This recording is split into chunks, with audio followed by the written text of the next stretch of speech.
وزیر اعظم کی کاوشیں رنگ لائیں، شام میں پھنسے پاکستانیوں کی وطن واپسی۔ بیروت سے خصوصی طیارہ 318 پاکستانیوں کو لے کر اسلام آباد پہنچا۔ وفاقی وزیر احسن اقبال نے ایئرپورٹ پر ان کا استقبال کیا۔ لبنان میں پاکستانی سفیر سلمان اختر نے پاکستانیوں کو الوداع کیا۔ وزیر اعظم کی ہدایت پر NDMA اور وزارت خارجہ نے مشترکہ فلائٹ آپریشن کیا۔ وزیر اعظم کا پاکستانیوں کی بحفاظت واپسی پر متعلقہ حکام کو خراج تحسین۔ لبنانی وزیر اعظم نجیب میقاتی کا بھی شکریہ ادا کیا۔ وزیر اعظم شہباز شریف پاکستانیوں کے انخلاء کے لیے روزانہ کی بنیاد پر جائزہ اجلاس منعقد کرتے رہے۔ شام سے انخلاء کرنے والے پاکستانیوں کا حکومت کی کوششوں کا اعتراف، سفارت خانے کے اقدامات کو بھی سراہا۔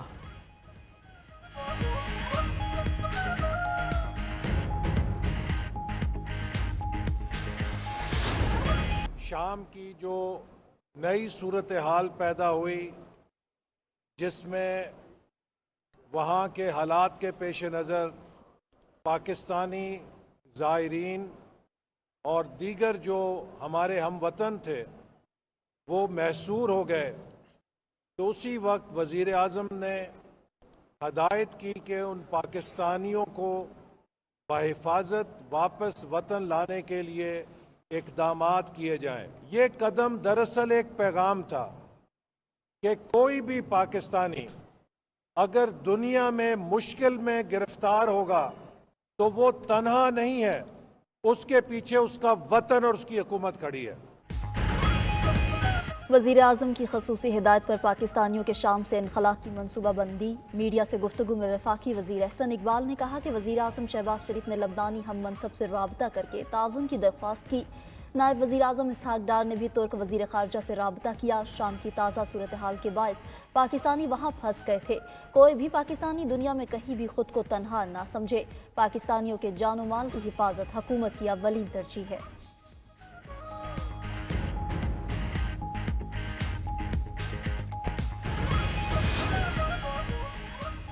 اسرائیل کے شام پر 500 فضائی حملے، تمام بحری اور فضائی اڈے تباہ کر دیے۔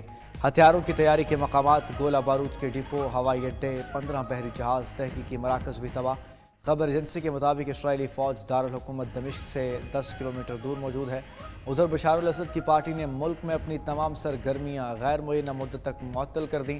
ہتھیار، آلات اور گاڑیاں عبوری حکومت کے حوالے کرنے کا فیصلہ۔ شام میں مسلح افراد نے معزول صدر بشار الاسد کے والد حافظ الاسد کے مقبرے کو آگ لگا دی۔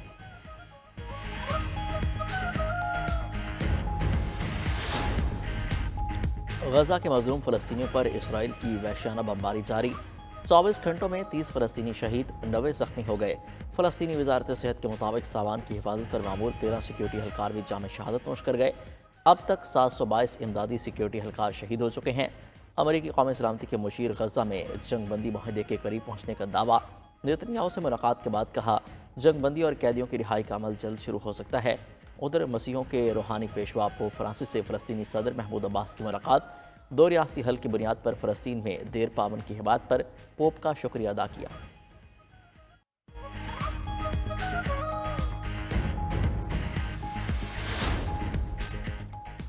جنوبی افریقہ کے خلاف ٹیسٹ سیریز سے قبل قومی ٹیم کو دھچکا، ہیڈ کوچ جیسن گلیسپی مستعفی ہو گئے۔ پاکستان کرکٹ بورڈ نے جنوبی افریقہ کے خلاف ٹیسٹ سیریز کے لیے عاقب جاوید کو عبوری ہیڈ کوچ کی ذمہ داریاں سونپ دی۔ ذرائع کے مطابق گلیسپی ہائی پرفارمنس کوچ ٹم نیلسن کے معاہدے میں توسیع نہ کرنے پر ناراض تھے۔ ٹیم کے ساتھ جنوبی افریقہ جانے سے انکار کیا اور آسٹریلیا چلے گئے۔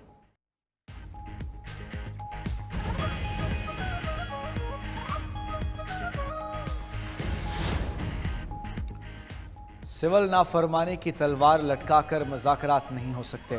پی ٹی آئی بات کرنا چاہتی ہے تو کچھ بھی مشروط نہ کرے۔ سینیٹر عرفان صدیقی نے تحریک انصاف کو پرانے طور طریقے ترک کرنے کا مشورہ دے دیا۔ مزید کہا، آپ پہلے سنجیدگی شو کریں، یہ واضح کر دیں کہ آپ چوروں سے ہاتھ ملانے کو تیار ہیں۔ آئین اور قانون سے ہٹ کر جیلوں سے ہزاروں لوگوں کو کیسے رہا کر دیں؟ وہ عدالتیں جو کسی کے فیضان کرم سے چلتی تھیں اب ختم ہو چکی ہیں۔ سینیٹر طلال چودھری نے کہا، 26ویں ترمیم نہ ہوتی تو 26 نومبر والوں کی بغاوت کامیاب ہو جاتی۔ بات سزاؤں تک پہنچی تو گھبرا گئے، اب گھبرانا نہیں ہے۔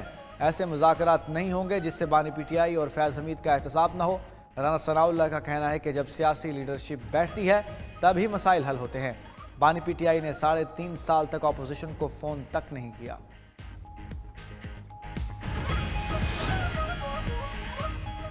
سب سے مذاکرات کے لیے تیار ہیں مگر موقف میں کوئی تبدیلی نہیں آئی۔ اپوزیشن لیڈر عمر ایوب نے واضح کر دیا، کہا جب تک سیاسی مذاکرات آگے نہیں بڑھیں گے ملک ترقی نہیں کر سکتا۔ حکومتی لوگوں کو بھی اب احساس ہو رہا ہے کہ تحریک انصاف کو زور زبردستی سے کچلا نہیں جا سکتا۔ اسد کیسر نے کہا، ابھی مذاکرات کے قواعد و ضوابط طے ہو رہے ہیں، مذاکرات جب بھی ہوں گے اوپن ہوں گے۔ صاحبزادہ حامد رضا کا کہنا ہے کہ P T I per label لگایا گیا کہ مذاکرات نہیں کرتی۔ بانی پی ٹی آئی نے حکومتی بیانے کا کاؤنٹر کرنے کے لیے مذاکراتی ٹیم کا اعلان کیا، اگر کوئی مذاکرات نہیں کرنا چاہتا تو نہ کرے، مذاکراتی ٹیم بانی پی ٹی آئی سے مسلسل رابطے میں رہے گی۔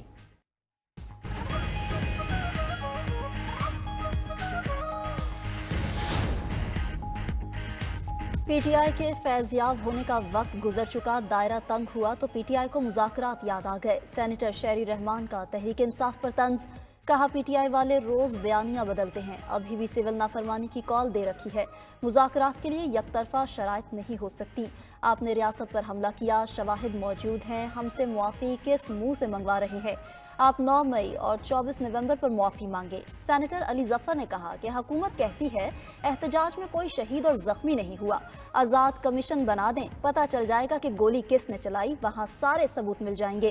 ہم غلط ہوئے تو معافی مانگیں گے ورنہ حکومتی وزراء معافی مانگے۔ آپ پوچھتے ہیں ڈی چوک پر احتجاج کیوں کرتے ہیں؟ بتائیں کیا 10 ڈاؤننگ اسٹریٹ اور وائٹ ہاؤس کے سامنے احتجاج نہیں ہوتا؟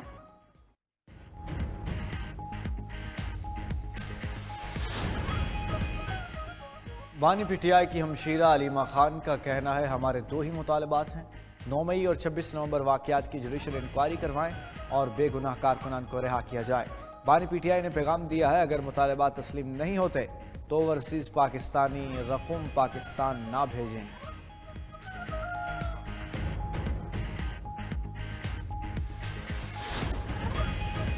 پی ٹی آئی سنجیدہ نہیں، مذاکرات آگے نہیں بڑھیں گے، سینیٹر فیصل واوڈا کا دعویٰ۔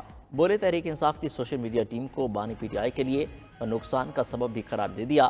پی ٹی آئی کے سوشل میڈیا ٹیم کی شام کی ویڈیوز ایڈٹ کر کے پاکستان کے حالات بتا رہی ہے۔ پی ٹی آئی کے غبارے سے ہوا نکل چکی، ان کے لیے بہتر یہی ہے کہ اب یہ لوگ معافی مانگ لیں۔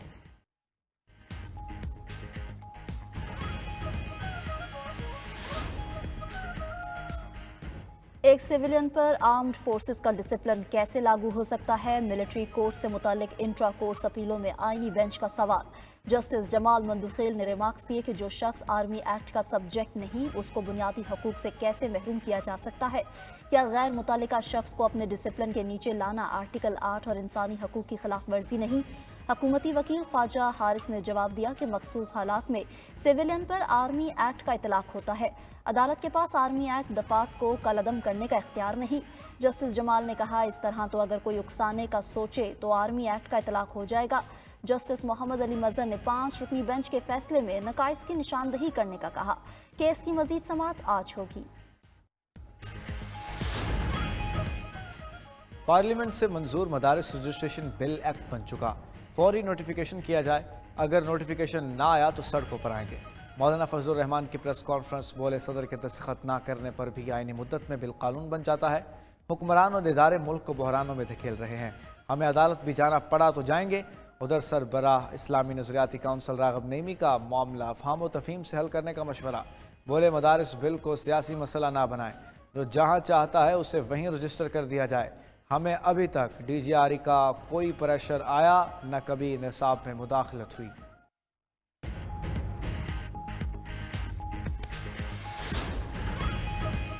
معاشی ٹیم کی محنت کے ثمرات ملنے شروع ہو گئے، بیرونی سرمایہ کاروں کا پاکستان پر اعتماد میں اضافہ ہوا ہے۔ وزیر اعظم شہباز شریف کا overseas investors chamber of commerce and industry کی حالیہ رپورٹ پر اظہار اطمینان، کہا ملک میں کاروبار کرنے کے لیے ماحول میں بہتری آئی ہے، پاکستان کے بارے میں عالمی سوچ منفی 10% سے نکل کر 31% مثبت پر آ گئی ہے، مینوفیکچرنگ سیکٹر کی گروتھ 2% سے 6% پر آ گئی۔ یہ نتائج عالمی سطح پر سرمایہ کاروں کے لیے ایک مثبت پیغام ہے، عوام کو ریلیف پہنچانا ہماری ترجیح ہے۔ وزیر خزانہ محمد اورنگزیب نے کہا پاکستان سمیت دنیا بھر میں اسلامی فائنانسنگ کی مانگ بڑھ رہی ہے، پاکستان میں اسلامی ہب کے طور پر ابھرنے کی صلاحیت ہے، اسلامی فائنانس کے سفر میں سب کو ساتھ چلنا ہوگا۔